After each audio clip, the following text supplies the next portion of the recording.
Multiplying with decimals is very similar to multiplying. Right here we have a decimal.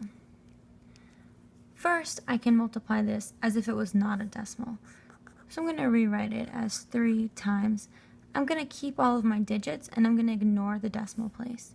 So that would be 1, a 0, and a 1. Or in other words, 3 times 101. I know that 3 times 101 is 303. But of course, this cannot be my product because I know that 3 times 1.01 should be close to 3 because 3 times 1 is 3. So how can I put this back into decimal form? I look at the original numbers I was multiplying and see how many numbers I have to the right of the decimal place.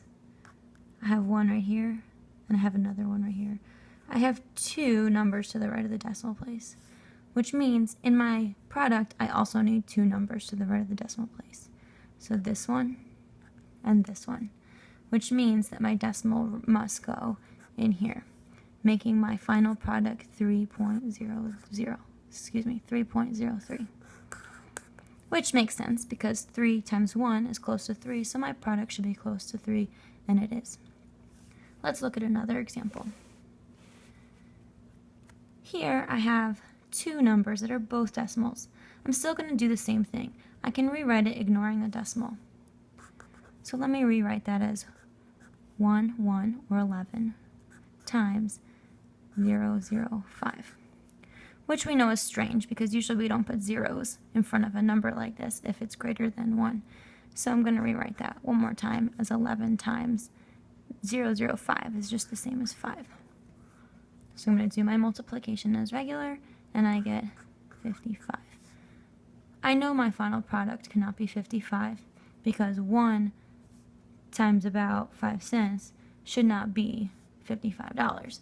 So let's go ahead and put back the decimal place. So I see I have one number to the right of the decimal.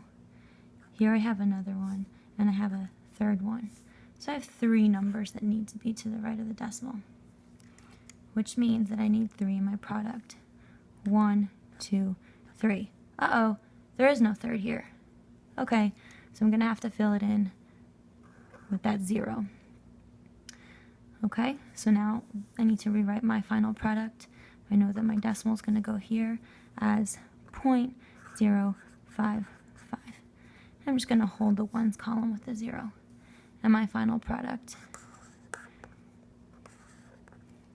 is 0.055, which makes sense because if I have 1, this is about 1, so 1 times about 5 cents. If I had 5 cents one time, it would be about 5 cents, which you can see this is close to 5 cents. And that's how we place our decimals back into a multiplication problem.